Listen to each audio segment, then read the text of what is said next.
The Humanitarian Theory of Punishment by C.S. Lewis. In England, we have lately had a controversy about capital punishment. I do not know whether a murderer is more likely to repent and make a good end on the gallows a few weeks after his trial, or in the prison infirmary 30 years later. I do not know whether the fear of death is an indispensable deterrent. I need not, for the purpose of this article, decide whether it is a morally permissible deterrent.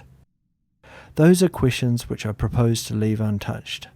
My subject is not capital punishment in particular, but that theory of punishment in general, which the controversy showed to be almost universal amongst my fellow countrymen. It may be called the humanitarian theory. Those who hold it think it is mild and merciful. In this I believe they are seriously mistaken.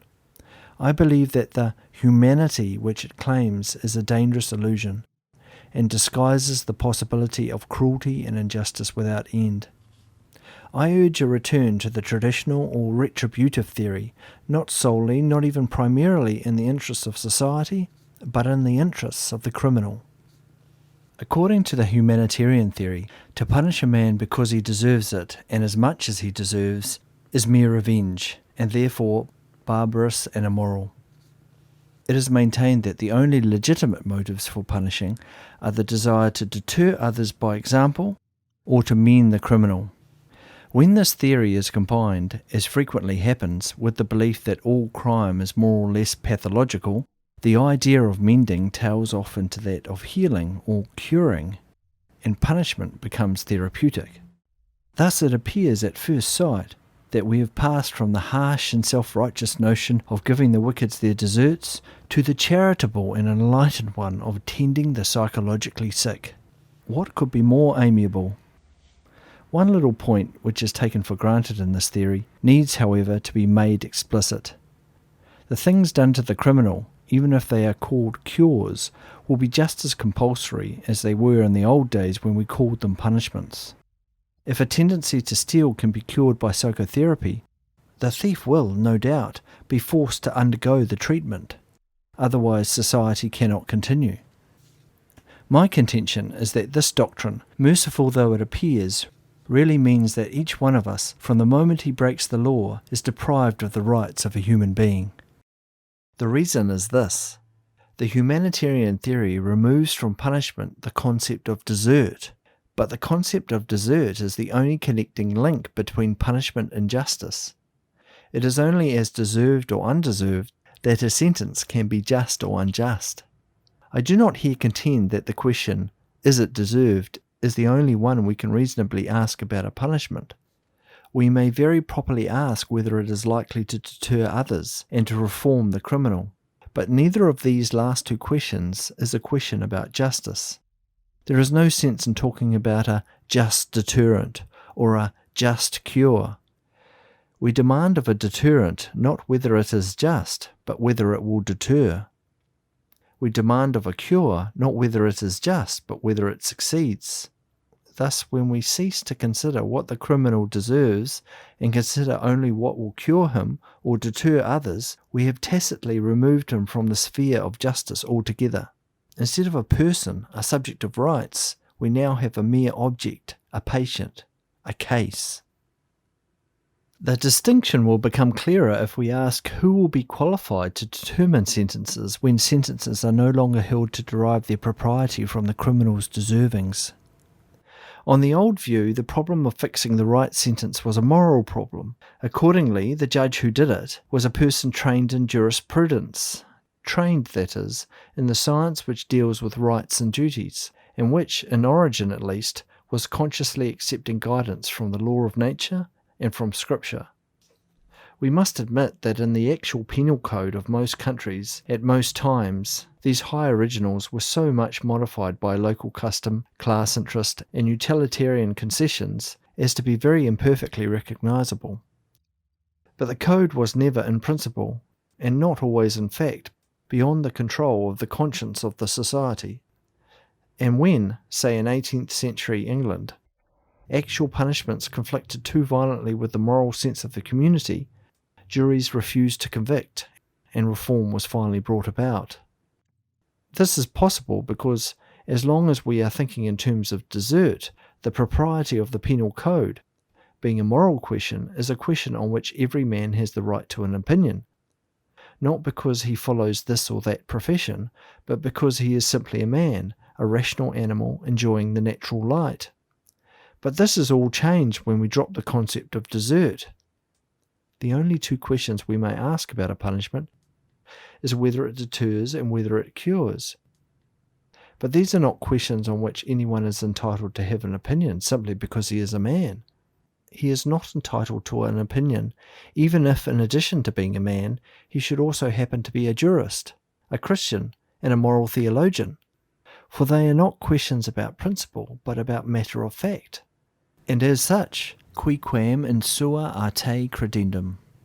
Only the expert penologist, let barbarous things have barbarous names, in the light of previous experiment, can tell us what is likely to deter. Only the psychotherapist can tell us what is likely to cure. It will be vain for the rest of us, simply speaking as men, to say, "But this punishment is hideously unjust, hideously disproportionate to the criminal's deserts." The expert with perfect logic will reply, "But no one was talking about deserts. No one was talking about punishment in your archaic, vindictive sense of the word. Here are the statistics proving that this treatment deters. Here are the statistics proving that this other treatment cures. What is your trouble?" The humanitarian theory, then, removes sentences from the hands of jurists, whom the public conscience is entitled to criticise, and places them in the hands of technical experts whose special sciences do not even employ such categories as rights or justice. It might be argued that since this transference results from an abandonment of the old idea of punishment, and therefore of all vindictive motives, it will be safe to leave our criminals in such hands. I will not pause to comment on the simple-minded view of fallen human nature which such a belief implies. Let us rather remember that the cure of criminals is to be compulsory, and let us then watch how the theory actually works in the mind of the humanitarian. The immediate starting point of this article was a letter I read in one of our leftist weeklies. The author was pleading that a certain sin, now treated by our laws as a crime, should henceforth be treated as a disease. And he complained that under the present system the offender, after a term in jail, was simply let out to return to his original environment where he would probably relapse. What he complained about was not the shutting up, but the letting out. On his remedial view of punishment, the offender should, of course, be detained until he was cured. Of course, the official straighteners are the only people who can say when that is. The first result of the humanitarian theory is, therefore, to substitute for a definite sentence, reflecting to some extent the community's moral judgment on the degree of ill desert involved, an indefinite sentence terminable only by the word of those experts, and they are not experts in moral theology, nor even in the law of nature, who inflict it. Which of us, if he stood in the dock, would not prefer to be tried by the old system? It may be said that by the continued use of the word punishment and the use of the word inflict, I am misrepresenting humanitarians. They are not punishing, not inflicting, only healing. But do not let us be deceived by a name. To be taken without consent from my home and friends, to lose my liberty, to undergo all the assaults on my personality which modern psychotherapy knows how to deliver, to be remade in some pattern of normality hatched in a Viennese laboratory to which I never professed allegiance, to know that this process will never end until either my captors have succeeded or I have grown wise enough to cheat them with apparent success. Who cares whether this is called punishment or not? That it includes most of the elements that any punishment is feared, shame, exile, bondage, and years eaten by the locust, is obvious. Only enormous ill-desert could justify it, but ill-desert is the very conception which the humanitarian theory has thrown overboard. If we turn from the curative to the deterrent justification of punishment, we shall find the new theory even more alarming. When you punish a man in terrorem, make of him an example to others, you are admittedly using him as a means to an end, someone else's end. This in itself would be a very wicked thing to do. On the classical theory of punishment, making him an example was, of course, justified on the grounds that the man deserved it. That was assumed to be established before any question of making him an example arose. You then, as the saying is, killed 2 birds with 1 stone. In the process of giving him what he deserved, you set an example to others. But take away desert and the whole morality of the punishment disappears. Why in heaven's name am I to be sacrificed to the good of society in this way? Unless, of course, I deserve it. But that is not the worst. If the justification of exemplary punishment is not to be based on desert, but solely on its efficacy as a deterrent, it is not absolutely necessary that the man we punish should even have committed the crime. The deterrent effect demands that the public should draw the moral. If we do such an act, we shall suffer like that man. The punishment of a man actually guilty, whom the public think innocent, will not have the desired effect.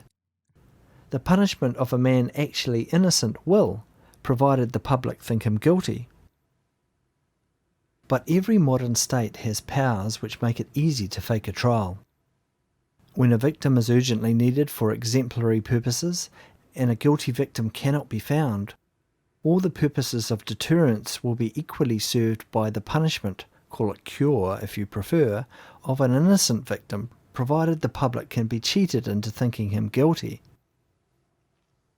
It is no use to ask me why I assume that our rulers will be so wicked. The punishment of an innocent, that is, an undeserving man, is wicked only if we grant the traditional view that righteous punishment means deserved punishment. Once we have abandoned that criterion, all punishments have to be justified, if at all, on other grounds that have nothing to do with desert. Where the punishment of the innocent can be justified on those grounds, and it could in some cases be justified as a deterrent, it will be no less moral than any other punishment. Any distaste for it on the part of a humanitarian will be merely a hangover from the retributive theory. It is indeed important to notice that my argument so far supposes no evil intention on the part of the humanitarian, and considers only what is involved in the logic of their position. My contention is that good men, not bad men, consistently acting upon that position, would act as cruelly and unjustly as the greatest tyrants. They might in some respects act even worse. Of all tyrannies, a tyranny sincerely exercised for the good of its victims may be the most oppressive. It may be better to live under robber barons than under omnipotent moral busybodies. The robber baron's cruelty may sometimes sleep, his cupidity may at some point be satiated, but those who torment us for our own good will torment us without end, for they do so with the approval of their own conscience. They are more likely to go to heaven, yet at the same time likelier to make a hell of earth. Their very kindness stings with intolerable insult. To be cured against one's will, and cured of states which we may not regard as disease, is to be put on the level with those who have not reached the age of reason, or those who never will, to be classed with infants, imbeciles, and domestic animals. But to be punished, however severely, because we deserved it, because we ought to have known better, is to be treated as a human person, made in God's image. In reality, however, we must face the possibility of bad rulers armed with the humanitarian theory of punishment. A great many popular blueprints for a Christian society are merely what the Elizabethans called eggs in moonshine, because they assume that the whole society is Christian, or that the Christians are in control. This is not so for most contemporary states. Even if it were, our rulers would still be fallen men, and therefore neither very wise nor very good. As it is, they will usually be unbelievers. And since wisdom and virtue are not the only or the commonest qualifications for a place in the government, they will not often be even the best unbelievers. The practical problem of Christian politics is not that of drawing up schemes for a Christian society, but that of living as innocently as we can with unbelieving fellow subjects, under unbelieving rulers who will never be perfectly wise and good, and who will sometimes be very wicked and very foolish. And when they are wicked, the humanitarian theory of punishment will put in their hands a finer instrument of tyranny than wickedness ever had before. For if crime and disease are to be regarded as the same thing, it follows that any state of mind which our masters choose to call disease can be treated as crime and compulsorily cured. It will be vain to plead that states of mind which displease government need not always involve moral turpitude, and do not therefore always deserve forfeiture of liberty. For our masters will not be using the concepts of desert and punishment, but those of disease and cure. We know that one school of psychology already regards religion as a neurosis. When this particular neurosis becomes inconvenient to government, what is to hinder government from proceeding to cure it? Such cure will of course be compulsory, but under the humanitarian theory it will not be called by the shocking name of persecution. No one will blame us for being Christian. No one will hate us. No one will revile us. The new Nero will approach us with the silky manners of a doctor, and though all in fact will be as compulsory as the Tunica Molesta, or Smithfield, or Tyburn, all will go on within the unemotional therapeutic sphere where words like right and wrong and freedom and slavery are never heard. And thus, when the command is given, every prominent Christian in the land may vanish overnight into institutions for the treatment of the ideologically unsound, and it will rest with the expert jailers to say when, if ever, they are to re-emerge. But it will not be persecution. Even if the treatment is painful, even if it is lifelong, even if it is fatal, that will only be a regrettable accident. The intention was purely therapeutic. Even in ordinary medicine there were painful operations and fatal operations, so in this. But because they are treatment, not punishment, they can be criticised only by fellow experts and on technical grounds, never by men as men and on grounds of justice. That is why I think it essential to oppose the humanitarian theory of punishment, root and branch, wherever we encounter it. It carries on its front a semblance of mercy which is wholly false. That is how it can deceive men of goodwill. The error began, perhaps, with Shelley's statement that the distinction between mercy and justice was invented in the courts of tyrants. It sounds noble, and was indeed the error of a noble mind. But the distinction is essential. The older view was that mercy tempered justice, or, on the highest level of all, that mercy and justice had met and kissed. The essential act of mercy was to pardon, and pardon in its very essence involved the recognition of guilt and ill desert in the recipient. If crime is only a disease which needs cure, not sin which deserves punishment, it cannot be pardoned. How can you pardon a man for having a gum boil or a club foot? But the humanitarian theory wants simply to abolish justice and substitute mercy for it. This means you start being kind to people before you have considered their rights, and then force upon them supposed kindnesses which they in fact had the right to refuse, and finally kindnesses which no one but you will recognize as kindnesses, and which the recipient will feel as abominable cruelties. You have overshot the mark. Mercy, detached from justice, grows unmerciful. That is the important paradox. As there are plants which will flourish only in mountain soil, so it appears that mercy will flower only when it grows in the crannies of the rock of justice. Transplanted to the marshlands of mere humanitarianism, it becomes a man-eating weed, all the more dangerous because it is still called by the same name as the mountain variety. But we ought long ago to have learned our lesson. We should be too old now to be deceived by those humane pretensions which have served to usher in every cruelty of the revolutionary period in which we live. These are the precious balms which will break our heads. There is a fine sentence in Bunyan. It came burning hot into my mind. Whatever he said, and however he flattered, when he got me home to his house, he would sell me for a slave. There is a fine couplet too in John Ball. Beware or ye be woe, know your friend from your foe.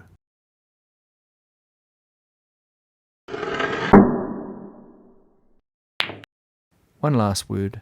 You may ask why I send this to an Australian periodical. The reason is simple and perhaps worth recording. I can get no hearing for it in England.